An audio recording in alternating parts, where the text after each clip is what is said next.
I'm going to assume that at this point we are live. So I wanted to say thank you all for joining us. Welcome from your respective spaces, those that are virtual and those that may be joining us in our primary gallery space at Montclair State University. My name is Megan Austin, and I am the director of Montclair State University Galleries. This is the first time we're doing a virtual program, and we entitled it Beyond the Walls. And we thought that artist Nancy Baker Cahill and curator Tom Leeser would be the ideal participants in a program of this nature, seeing as how the work that they have done as part of our exhibition, Techno Future, From Slang to Structure, really moves our programming beyond the walls of our flagship gallery space. So the program will last about an hour, and we'll save about 15 minutes towards the end for questions, both virtually and in person. So if you have a few questions, just feel free to submit them to the Zoom webinar, and we will answer those towards the end. And I'm thrilled to introduce our panelists. Tom is a digital media artist, an educator, curator, writer, extraordinary person in general, and a friend. He is the director of the Art and Technology program and the Center of Integrated Media at CalArts, and the curator of our exhibition, Techno Future, From Slang to Structure, which is now on view through December 11th in the Segal Gallery, also in the Kasser Theater lobby. And you can additionally see an augmented reality piece by artist Nancy Baker Cahill in front of the Susan A. Cole Hall. Nancy is a new media artist and based in Los Angeles, although right now she's joining us from New Orleans. Her work explores power, resistance, selfhood, and embodied consciousness through drawing and shared immersive space. So small topics for sure. Her innovative use of technology allows for various perspectives and conversations surrounding many contemporary issues. She is also the founder and artistic director of Fourth Wall, which is the app that you would use to view her augmented reality piece that we have on view. And we'll actually show you, before I get started with the conversation, what that work looks like. So I don't know if Adam, if you could put up the video of the augmented reality piece that is currently on view. So as I mentioned, you can download the Fourth Wall app and you'll be able to experience this piece. I think there'll be a moment where a student walks under it unknowingly, which is really fantastic. And then also inside the Segal Gallery, we have another piece on view, if we could switch over to that, which is a mixed media piece and a work on paper. So, you know, when we think about technology, we're not just strictly thinking within the confines of our computer screens and our phones, but also thinking about different ways in which we experience those, from the thought processes and the development from maybe a two-dimensional space to a three-dimensional space. So I encourage you all to take a few moments, if you're in the gallery, to be able to experience these works. And if you're joining us virtually, to come by and see the exhibition before it closes on December 11th. And without further ado, I will hand it off to Tom and Nancy, and maybe just kind of start the conversation with Tom, you know, why in the selection of artists and as this exhibition developed, why you decided to reach out to Nancy and include her in such an exhibition of this nature. Thanks, Megan, and thanks to Adam and Alyssa and everybody else at the gallery, and of course, thanks to Nancy. I thought I'd start because there are probably some folks on the webinar that really aren't familiar with the background behind the show. So I thought I'd sort of take this opportunity to plug the catalog that just came out. And read just a brief intro from the essay that I wrote for the catalog, just so that it might better contextualize the whole exhibition and what's behind it. So beginning in 2019, I found my initial inspiration for Techno Future, From Slang to Structure when I read the statement in iconic treatise Gothic Futurism by Ramel Z, the late writer and artist and musician, and here's the quote, all formations of word knowledge are constructed on the symbolic thoughts of the infinity sign. So Ramel Z compressed time by combining a future electromagnetic knowledge and past monastic calligraphy in his essay using a personal stream of techno-poetic logic. And his research into historic scribes grew into what he called proto-products of wild styling, a method of tagging which led to the formation of, quote, structural symbolic procedures, a relocated grammar and scripting that went beyond mainstream culture. So through continued research, the Italian cultural theorist Biffo Berardi emerged as another pivotal influence. And in his book, After the Future, Berardi writes that a mythological future existed as a cultural construction of the materially obsessed 20th century. His post-future is a dematerialized and infinite present that resides outside of the last century's parochial belief in a progressive modernism. And if we look through his lens, we can see that our view is overwhelmed by the constant torrent of seemingly endless data. However, Berardi doesn't provide us with a solution to our state of dislocation. Rather, he draws a, quote, map of our wanderings as a possible means to navigate our entanglement of uncertainty and insecurity. And as an antidote, he could consider rebuilding what he calls a common ground of understanding generated by a common action across a, quote, new social psychosphere. So embedded in those two references in relationship to Nancy's work, and going back to Megan's question, I'm drawn to this idea of infinity, and both in terms of the Ramel Z idea of the infinity sign, and also in terms of Berardi's notion of the infinite present. And when we start to think about VR, and we start to think about AR, and we start to think about different UX systems, mixed reality systems, we start to look at the slippage of time in relationship to linear time and nonlinear time, but also in terms of space. And so those are the things that drew me to Nancy's work. Describing Nancy's work from the essay I write, Nancy Baker Cahill's margin of error redefines the human body as an intimate source of knowledge. And this work has an affinity with Robert Morris's definition of sculpture, where he states in his 1964 essay, Notes on Sculpture, that the art object's aesthetic terms exist as unfixed variables and are dependent on the physical viewpoint of the spectator. And in this way, the unfixed variables are derived from the altered perceptual and psychological state where the body's sensory responses are disrupted. And this somatic effect is brought on by the simulated art object floating in the real life landscape. And margin of error 01 is site specific. It exists in time, but is a nonlinear and perpetual time, which places the spectator in a circular and cloud-like space. It is part of a deeply physical environment, and yet at the same time, it is overwhelmingly ethereal and luminescent. It is sublime and multidimensional work embedded in a concurrent perception of time. So that's all of that is sort of wrapped up into kind of the basis of the curatorial initiative behind the work and behind the show. The notion of how technology affects us both in terms of time and also how it affects us in terms of experience. And what's interesting about margin of error for me is it exists in three different forms. It exists as a work on paper, it exists as an AR piece, and it exists as VR. And so this idea that an object that's digital and an object that's virtual can take on, again, multiple modalities, both in terms of experience and time in relationship to where it's placed in space. And so I'm drawn to that aspect of Nancy's work.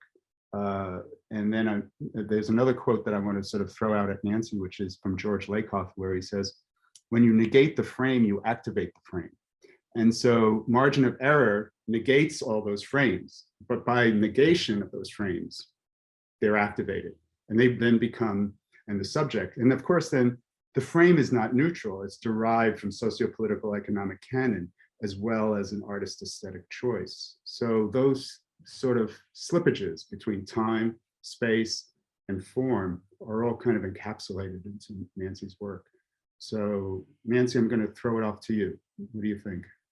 That's just like an incredibly rich and provocative sort of foregrounding, a lot to take in all at once and sort of process. But I think what resonated so deeply for me, and what continues to resonate in all the work that I'm trying to make, is this idea of the unfixed and of that slippage and of that in-betweenness. And I think that's part of the other beauty of VR and AR and any kind of mixed reality, is that it can dwell in a space of consciousness. And I don't mean that to sound sort of grandiose. I actually really mean that it can be there and not there in really in every context. And I think that's part of the great potential and opportunity of these tools as we create, build, and experience, these artworks, these insights, whatever they are, for the viewer and for the artist, frankly. I think those conversations are really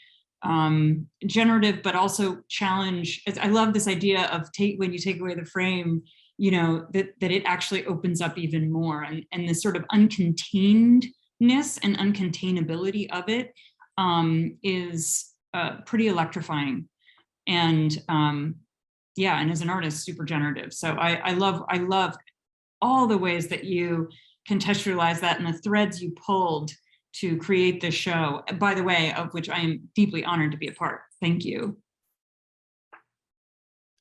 Well, no, we're honored to have you in the show. It works. That's the way it works.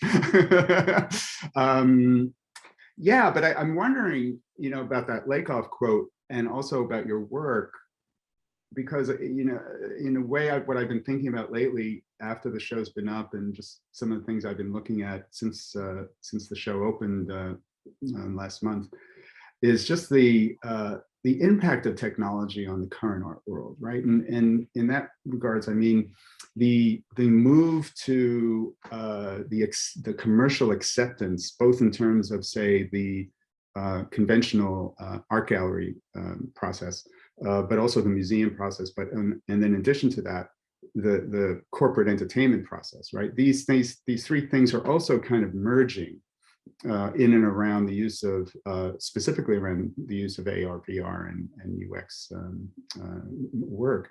But it seems like, in some regards, the spectacle has reemerged.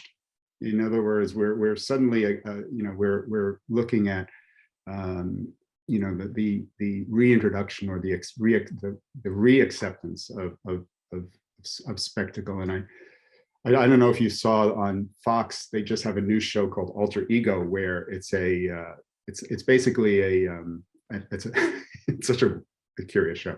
I haven't seen the show. I just saw the trailer, and that was enough. But it's a show where it's a talent show basically, but the participants or the contestants, you don't see them. They're only avatars. And so they're performing in a motion capture studio, and they're digitized, and then the whole performance is all through avatars. So it goes back to the Tupac hologram at Coachella, and then even prior to that, there are various holographic avatars that are performing. So this idea of immersion is suddenly kind of having a commercial entertainment life, and the Van Gogh event, of course, is all of that. So the question of where I'm going to go with this is, as artists, I think that the work in the show really talks to this question of critiquing immersion and spectacle, and also looking at questions of exchange, but then also raising the question of, well, what is really to be critiqued? And so in a way, we come back to that Lakoff quote, right, in regards to the frame. It's the thing itself that seems to be in question. And for me, when I'm experiencing work, I'm not experiencing something that really embraces technology and spectacle on a kind of superficial level. And in terms of how I wrote about the work, it almost becomes personal. It does the inversion of what the entertainment industry complex wants to do. Take us out of ourselves. You seem to be, re-emphasizing the body in the same way that Morris was talking about the body in relationship to the white cubes that he put out. Right? I'm always really aware of my body in relationship to your work. So I was wondering how you thought about that.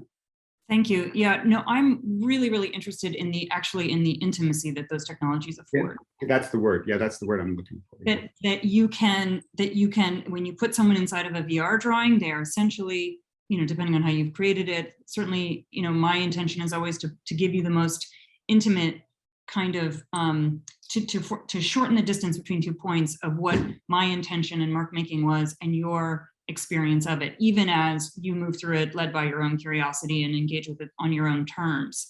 And I think that's certainly true for the kind of monumental AR, the scaled up artworks, which are themselves, they could be construed or characterized as spectacle, but the intention is, again, for you to interact with them in this very deeply embodied way and to be aware of how your body is impacted by those experiences. And that also brings into question the other kind of senses that we can engage toward this end in using these different tools.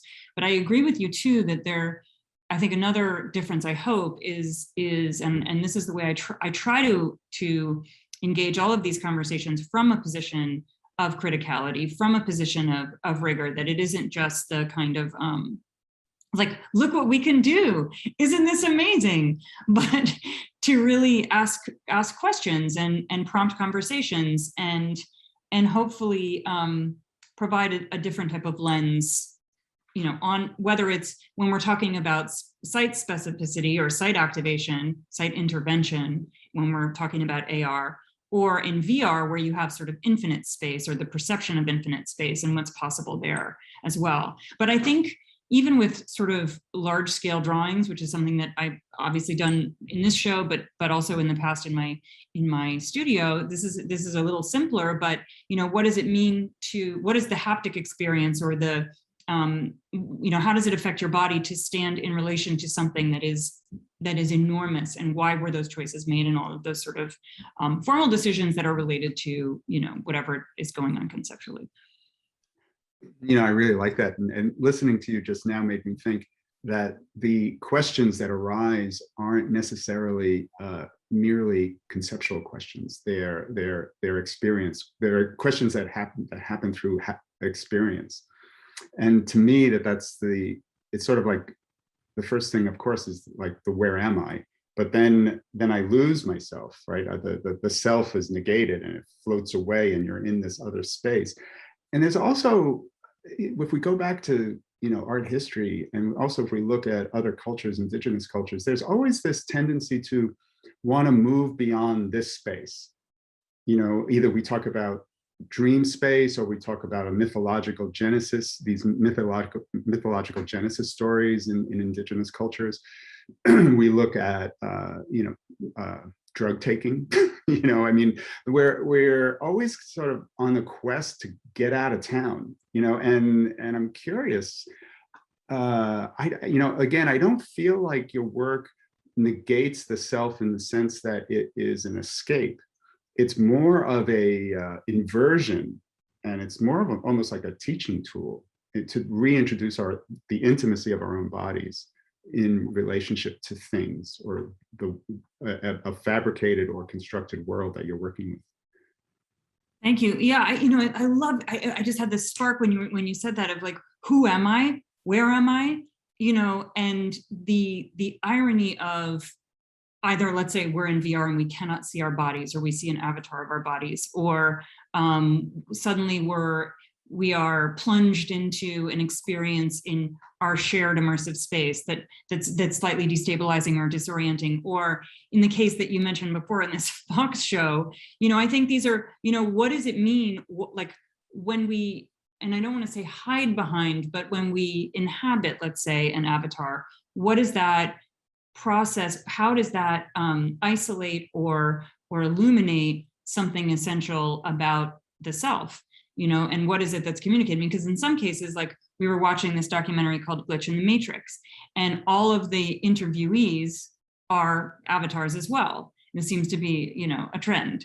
And what I found actually fascinating about it is that it did force a different type of consideration of the speaker. In other words, I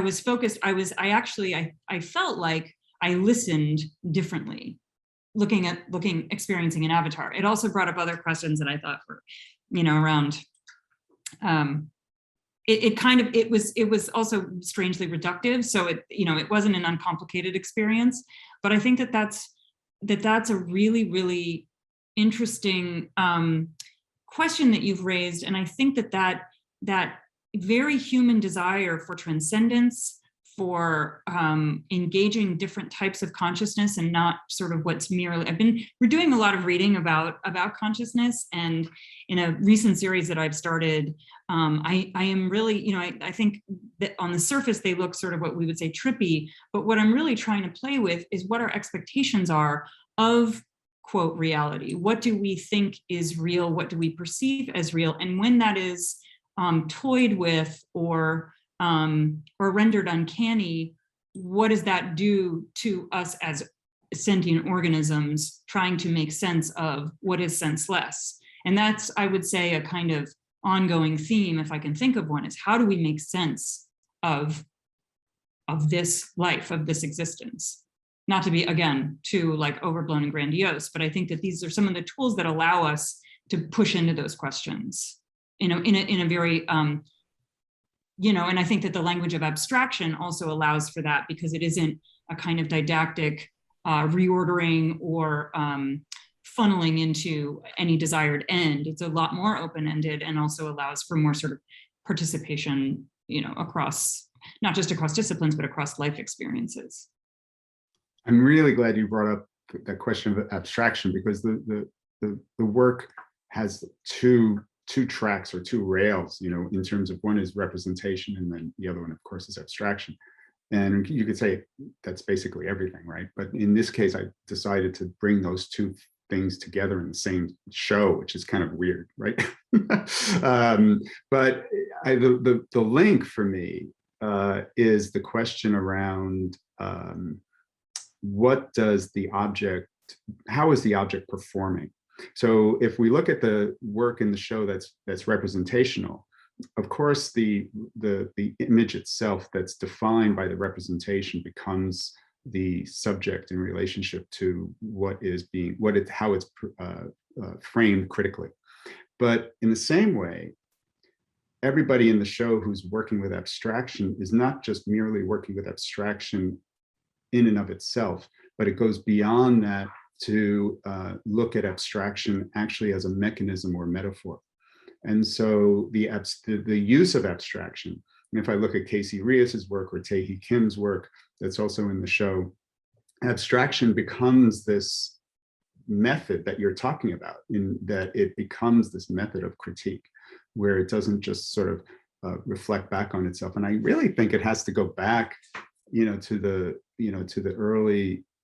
those early days of minimalism, with Robert Morris and Nancy Holt and Smithson. They're really looking at, again, getting out of town for them would be getting out of the gallery, right? Getting out of the white cube and getting out into the world, and looking at that as the means of distribution, right?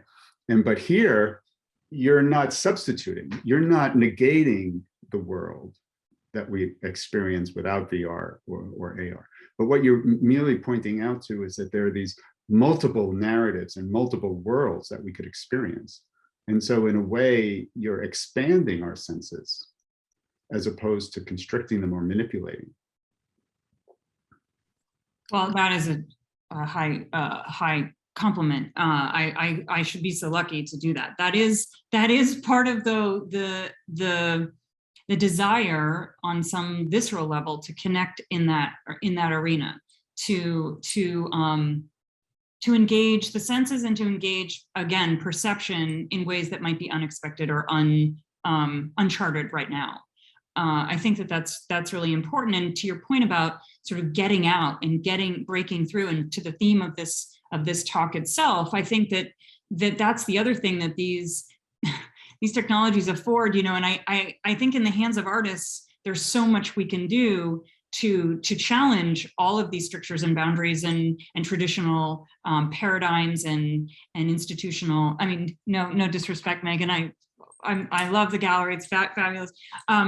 But it sort of grates to think of, maybe I shouldn't say this since it's being recorded, but it grates to think of, these massive corporations that may or may not have had something to do with the demise of democracy, kind of channeling and corralling a lot of these experiences as part of a metaverse, and sort of defining and trying to chart themselves a landscape that is really truly unchartable. And that gives me a lot of pause. And I think that there's a lot of potential in that effort to for a lot of how should I frame this?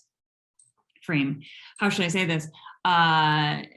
Domination and increased oppression. And I think that that again, these tools can be used creatively and subversively in the meantime, and hopefully in perpetuity, to challenge any kind of overarching corporate agenda or exigency. Nancy, I'm actually really glad you brought that up, because I think one of the things that I've been most concerned about, being a person in the museum's profession, is how do we engage visitors and how do we reach beyond the confines of traditional presentation of artwork to get people to think differently and to experience the work differently. And the inclusion of your work, and specifically with the augmented reality iteration of margin of error, has allowed for a different opportunity, especially for university students, to experience artwork outside of the traditional setting.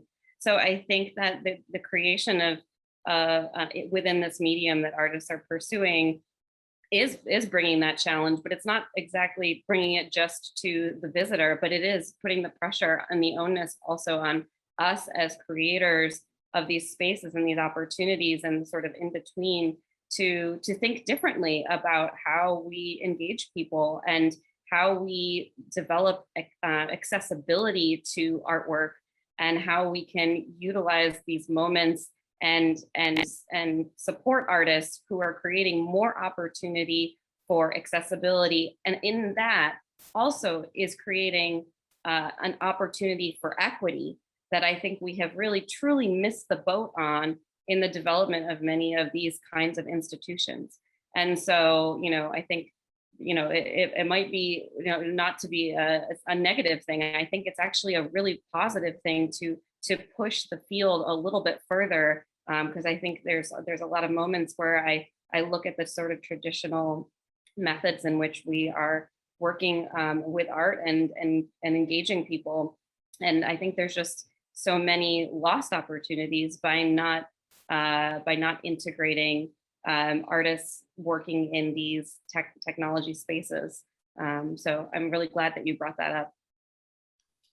Yeah, I totally agree with everything Megan just said.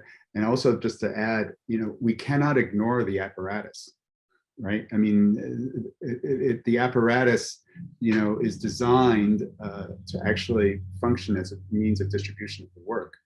And once the apparatus becomes the subject, or it starts to take on this metaverse context, right, where all of a sudden claims it, yeah, technology becomes the thing, and we're colonized by it.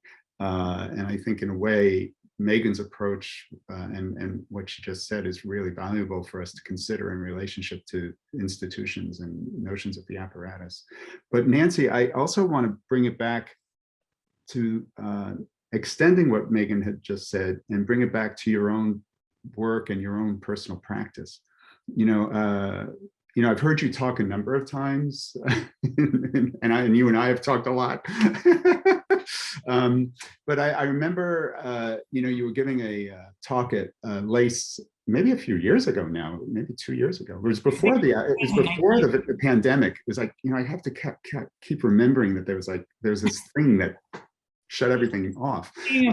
Space. Yeah. Right? But you were, it was right around the Desert X time that you were showing some of the site-specific projects, and maybe you could talk a little bit about that work too, and where you invited artists in to collaborate with you in putting public works out in space. But you also brought up, and maybe hopefully I'm remembering it correctly, but you really brought up the perspective that you're bringing to the work through your own sense of self in relationship to having a female identified body. And I'm just wondering if you could just tie those three things together, your own personal approach to practice in terms of how you migrated maybe to the new mediums that you're working with from something else. And I know what the something else is because I've seen it, but everybody on the webinar doesn't know.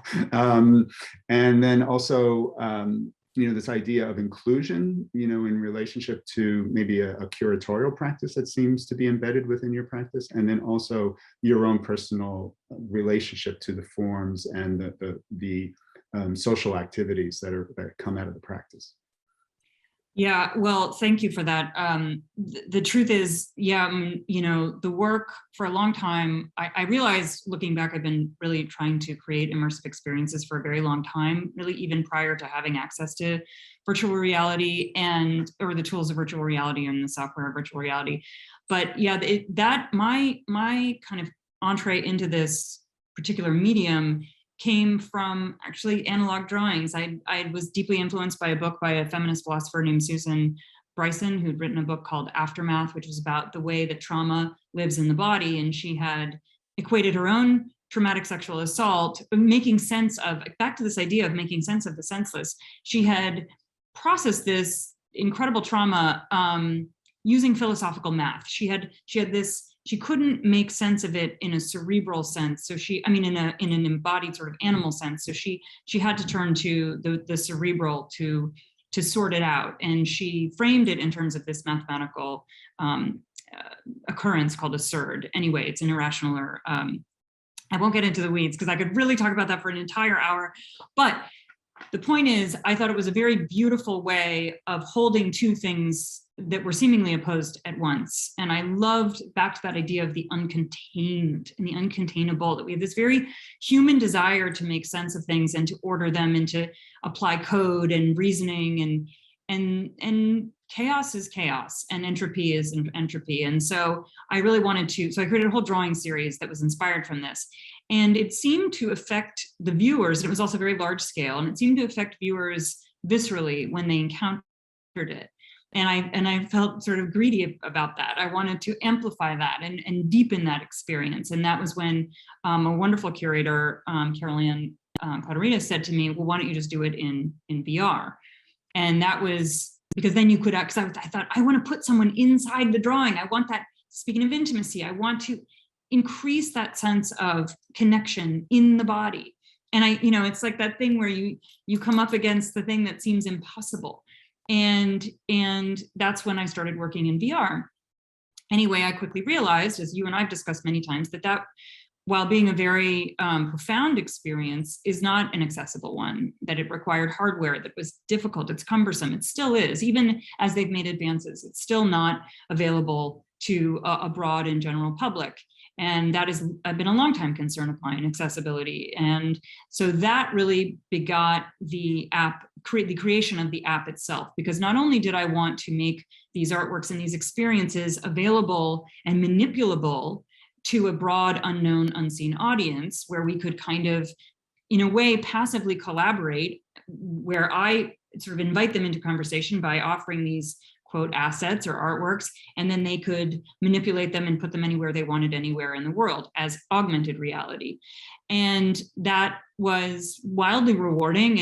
And to me, back to this, idea of the performative, it became quite performative. I mean, it's performative enough to draw in 360 in VR, but it's even more performative to take a sculpture, a digital sculpture, and situate it, contextualize it in the setting of your choosing, and in many cases choosing to interact with it with your own body, whether you put yourself inside of it, like the student walking underneath, or people have done the most extraordinary things with these objects. And back to the dematerialized, to these dematerialized, they rematerialize what is dematerialized in that performative moment. And so, but, and there are still challenges and obviously obstacles to access. Not everybody has access to a smartphone. Not everybody has access to a smartphone with the software that can handle AR. Not everyone has access to electricity. So, when we talk about access, I say that advisedly. But wait, there was something else I was going to say about, and then, so that was all very rewarding and exciting and illuminating and inspiring. And it wasn't until my dear friend Tanya Aganiga, who's an artist and does a lot of activist work at the border, used one of the drawings, took one of my VR translated into AR drawings and pulled it through the border wall, that I had a light bulb moment of, oh, wait a second, I should be collaborating with other artists, and went back to my team and said, how could we expand what the app could do? How could we build out in a way that I could share this tool with artists I respect, artists who are working so rigorously and thoughtfully all over the globe. And that's when we introduced geolocation into the app. And that allowed me to invite artists to say, like, if your work could have resonance anywhere in the world outside of of a white cube, back to the white cube, where would you put it? What would that discourse be? What would that conversation look like? And, that I've since collaborated with, I'm so lucky to have collaborated with dozens and dozens and dozens of artists in the meantime, who in, choosing, whether it's a PNG or a 3D object or whatever it is, in choosing to activate an idea this way, have really exploded the idea of needing a traditional exhibition space at all. If your work, I think of Beatriz Cortez and putting her piece right on the banks of a river where the Guatemalan woman was, and Nuevo Laredo was murdered crossing the river, trying to immigrate to the United States. You can do all kinds of incredible work that you couldn't do otherwise, this is obvious, right? We're not, first of all, access to that site, permits to dig up the ground or whatever it is. It allows you to be nimble. It allows you to be sort of, it allows you to be deeply subversive, and it allows you to be kind of guerrilla in your, in how and where those sites, those ideas, those artworks are reactivated and activated. That was a long soliloquy. I don't know if I answered everything that you were referring to, but I will shut up now. I think you got pretty close. The only thing that you left out was maybe the one comment that I had about that talk that you did at LACE around gender. Gender, yeah. Yeah, I think, well, first of all, I think now this is changing and hope not quickly enough, but tech, the sort of quote tech world, not that it's a monolith by any stretch, but it really does tend to be dominated by white males. And so I think that for me, part of what was super important in once I was fortunate enough to have this platform was to be as inclusive as possible. And that obviously that remains.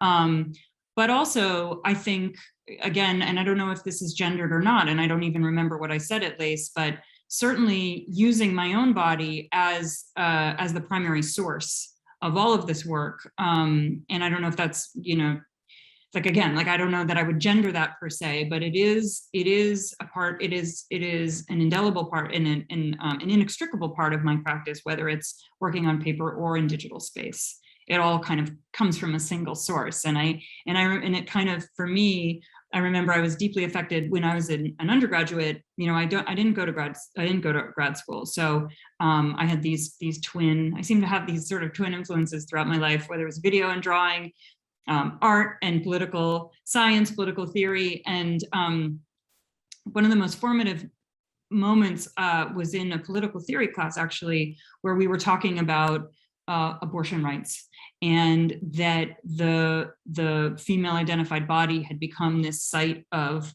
public intervention, that your womb was not your own, and it was in fact state-owned. And that, for whatever reason, landed deeply. And so I've approached most of my work, if not all of it, from a state of kind of defiant opposition. Some psychologists might call it oppositional defiance, but certainly my parents would. But I definitely feel that is, for better or for worse, a perspective I'm coming from pretty much all the time. I think we could also say that all the work in the exhibition comes from the a positioning of opposition within a context of opposition, and I think that's another thread that seems to be flowing through all the pieces. Yeah, go ahead. Well, I was just going to say, and to that end, and maybe this is something that I mentioned in that talk, now that you say that, is that I do think that what augmented reality, particularly monumental augmented reality artworks, allow for is for us to take up space in a way that traditionally you think about land artists, traditionally have taken up a lot of space, and there hasn't been a lot of space for non-white males. And so I do love that it affords this opportunity to be big and to be loud, hopefully not blaring or merely spectacle based, as we talked about earlier, but to really have an impact that is both respectful and to the earth. I don't mean respectful in general. That would not be very artistic of me. But I mean, that doesn't disrupt our ecosystems and our environments per se, but that allow you to be big and operatic, if you want, in whatever it is you have to say. I also, going back to Nancy Holt's work, and which I'm a huge fan of, just in terms of again, expanding the placement and of the idea of sculpture within a much, much, much larger context. And in a way, I sometimes approach VR as a kind of condensing of space, right? You've got this thing on your head, and you're blah blah blah. But in terms of your work, again, there's this sort of expansive quality that you bring, and I think maybe I'm making an assumption. If I'm wrong, by all means correct me, but I think the fact that you came from an analog 2D space and brought those tendencies into VR has a way of influencing the VR in such a way that isn't necessarily just how the entertainment complex is approaching it. And I also think, going back to Holt, the idea that she's actually working with the sun, in relationship to the planets. I mean, how much bigger can you get? And all that she's doing is she's placing these tubes, out in the desert, And so in a way, you were kind of, when I saw the Desert X stuff that you did, I mean, it really felt like it had I'd love to write about the connection between Nancy Holt and Smithson and all of that stuff with the stuff that you did at Desert X, because we, of course, also came into questioning around, in the last 5 years, questioning around this notion about monuments. You were talking about spectacle and monument and all that, and in a way, I think that the Mel Chin's piece from a few years ago, where he's actually talking about global warming, and he uses Times Square and the water coming up and showing you what Times Square would look like after a certain point, all seems to be in sync, and I'm thinking that there's a correlation between intention and resistance, and I'm just sort of curious about how that plays out for you. And I think you answered the question, but I'm just sort of commenting here. Well, I love what you said. Yeah, go ahead, sorry. Yeah, no, I love what you said too about the role of drawing, of a traditional drawing practice, because I think, certainly whenever I'm making something in VR, the whole reason why I started to develop my own quote brush strokes or marks within that, and and using those in lieu of the sort of prefab brush strokes that are available in these drawing apps, is because I really wanted to collapse, and I still do, the distinction between the two, that they are part of a larger, that they're inextricable, that they are inextricably linked and relational themselves. That one mark, one place, it's not, there's no false equivalency. I'm not saying one is equivalent to the other, but they share the same kind of visual vernacular and intentional vernacular, to your point around intention. And so that's a very exciting, and I like being reminded of that because I sometimes forget, because it's now it's sort of second nature. And yeah, I mean, to your point about the ability to say and address and engage larger issues at scale, that really is what these things afford. And Mel's piece is a perfect example of that, you know, and he too, and so is Nancy, you know, inviting us to reconsider, inviting us to think differently, and to literally perceive the space around us, whether it's the universe, you know, or literally, you know, imminent existential threats in real time, and time space. That it's not merely theoretical, it's not dry and academic, it's right here. You feel it and you engage it in your body as you experience it. Right, it's Absolutely. Yeah. Megan, are we going to answer questions? We are in the last 10 minutes of the program, so we did have a question come through, and for you, Nancy. The participant would like to know what is next for Nancy. Where are you going to take it from here now that you're sort of on the forefront of augmented reality within the sort of artist space? Oh, that's a lovely question. I actually am not really allowed to talk about it yet, but I am doing a large scale intervention in Miami shortly. That will, I think it's okay for me to say that it's a project that involves climate change. That is really, I must say, and actually margin of error is also, this is a consistent thread, is a piece that also addresses climate change. I'm thinking a lot, obviously, about all of the systems that contribute to, and climate change is, as someone pointed out rightly in another conversation I was in recently, is really a misnomer. Climate catastrophe, climate crisis. So that's coming up. I will confess, I am nerding out in a very, very serious way to this new software that I've been using to create these mediated mutated objects that Tom actually just experienced here in LA. I am actively learning and working with Cinema 4D. And in terms of kind of creating, with an end goal of creating a VR piece in Unreal, the new Unreal 5, which I don't know if it's still in beta, but it's still very new, but the fidelity and the precision, it allows someone like me, who's basically a polygon slut. I have a polygon, I basically make too many polygons all the time. I will be like unbridled and not punished for it in this context. So I'm extremely excited about that. Oh, you have to get a t-shirt that says that. Amazing. Some friends of mine have come up with a term called max poly, which is like when you're just like super extra with the polys. But I think polygons, yeah. Oh my God, that's fabulous. We had another question come in. What kind of community or what kind of patterns, Nancy, are you seeing form through the use of fourth wall? Oh, that's a wonderful question. That is a wonderful question.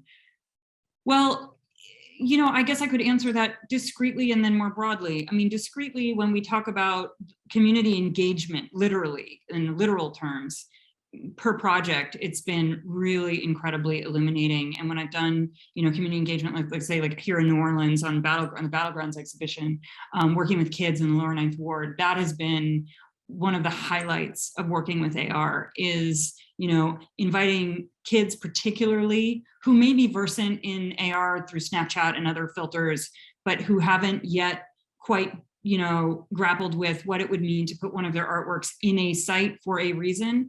That has been really exciting. And I would love to just continue to do that. I find that endlessly gratifying. More broadly speaking though, because I have worked with a lot of artists who are themselves analog, you know, I haven't actually collaborated a lot with artists who aren't. So although I love to, and I do in other contexts, you know, for me, it's really a joy to witness them kind of expanding what's possible for their practice and the way that they think about where and how their work could live outside of any traditional paradigm. So, so those communities that are forming and growing also feel very dynamic and exciting. Thank you. Tom, we have a question for you about your approach to curating the show versus your approach to making your own artwork. Do you see them as distinct, or is there a lot of overlap? I kind of think of overlap. I don't know if I'd use the word overlap as much as I sort of maybe use the term maelstrom. It kind of goes like this. And it's sort of like where I am at the particular moment, right? I don't, you know, I'm going to go back to sort of how Nancy was framing her practice. You know, I mean, there are certain things that just naturally evolve or come out as a way of doing stuff, and I don't try. You know, I wanted to also bring up Legacy Russell, who wrote Glitch Feminism, and in her book, she talks about this notion of collapse of online and offline, where all of a sudden there isn't really a meaningful boundary, again, beyond the walls, right? There's no longer a meaningful boundary between being online and offline. And so, you know, because we have phones in our pockets, we have AR, VR, you know, we have this, we have Zoom, we have all of it, right? So we're constantly in a state where we're in multiple places and times at once. And so I kind of think of my practice that way, right? I mean, I think about when I'm making, you know, if I'm making work, of course, I'm focused on that particular moment and that particular thing that I'm doing. But there's always this kind of thread that kind of links to this other bit, you know, and it's never really quite, you know, separate. And maybe I shouldn't say this. I'll say it, whatever. I was working with an artist a few years ago, and we were talking about our practice, and I had curated this artist into a show, and we were doing something similar to this. And they said, they asked this artist, you know, what's your practice like? And then they asked me, well, what's my practice like? And then they answered the question for me by saying, oh, Tom makes art with other people's art. And I thought, wow, that is great. Yes, that's what I do. So that's kind of my approach to curating, you know, and I kind of think about it as like conditional curating. I really, really want, unlike sort of star curators, you know, and obviously I'm not one, but you know, it's really important for in a thread that's in all my practices, you know, it's really, really important to collaborate and to build a network of folks. And you know, I sometimes show work under the name Provisional Collective. And so the idea that everything I do is a provisional collective, this is a provisional collective, you know, where we arrive at 1 o'clock in Pacific time, 3 o'clock in New York time, and we're all going to go away, right? So this like kind of coming and going, this transient state, you know. My writing, though, as Megan can attest, yeah, unless somebody tells me to stop, you know, it'll keep going, and I'll keep revising and revising until I'm, you know, until I've exhausted myself.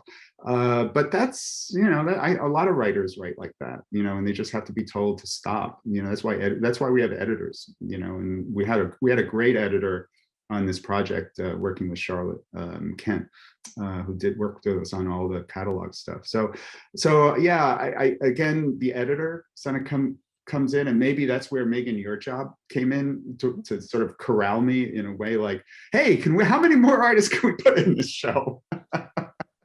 Yeah, we did have to kind of build a framework, you know, and I think you know, it's great because there's this like constant development that you have of ideas, and I think between the two of us, we get to kind of ping back and forth and create a dialogue, and as you said, a community that was very interesting. You know, I know that there's a number of artists that are in the show that didn't know each other before, and they have connected. And as you had mentioned, Charlotte Kent, who is a Montclair State University professor, but also a writer, an essayist in our catalog, and then also the editor of the book.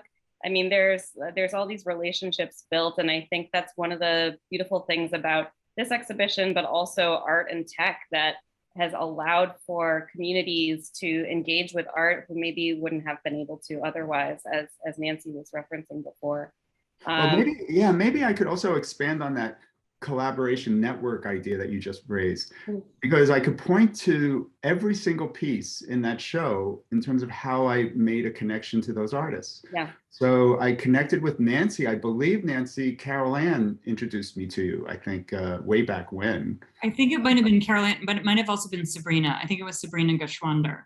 Ah, yeah. Okay. But I'm sure Carol Ann, many people were like, must meet. But then through meeting you, I met all these other folks around VR and AR, which is really interesting. And then, if I look at Amelia Marzak, I met Amelia through Carol Parkinson at Harvest Works, and I met Stephanie Dinkins through Carla Gannis, who's actually in the show, and I met Carla through Charlotte, who worked with me on the catalog, and I met Morrison through Alison Saar, who was on a panel with Morrison up at Dartmouth, and I met Casey Rios through a gallery I was associated with, Telic Arts Exchange here in Los Angeles. So this idea of the maelstrom is a really positive one. It's like you have these things that are always floating around. And I think we always sometimes think about networking in a pejorative sense, that's always, kind of, one does it for one's own self-interest. But, I was sort of listening just the other day to something, and someone on the radio was saying, we really are social beings. Right.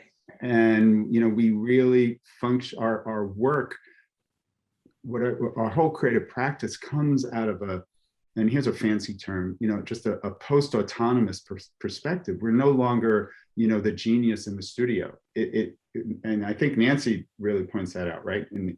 That we're somehow in a much broader way creating multiple worlds and concurrent worlds. Absolutely. And so I think that probably answers the question with way too much detail. Hopefully. No, but it totally vibes with your background, I must just say. Yeah. The network and the nexus, and you're the node, and it's a great background. It's perfect.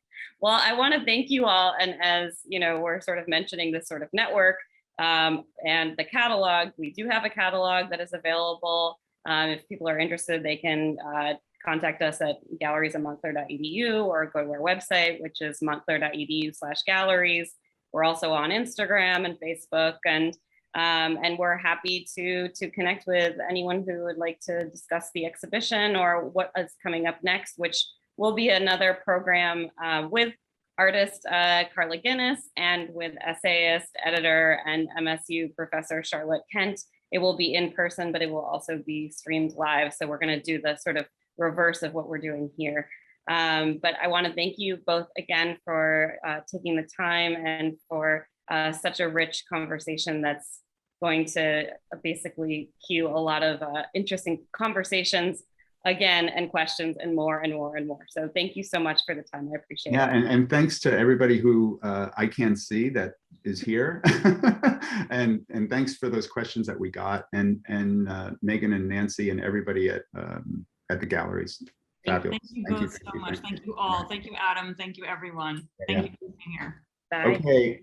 See you. Bye.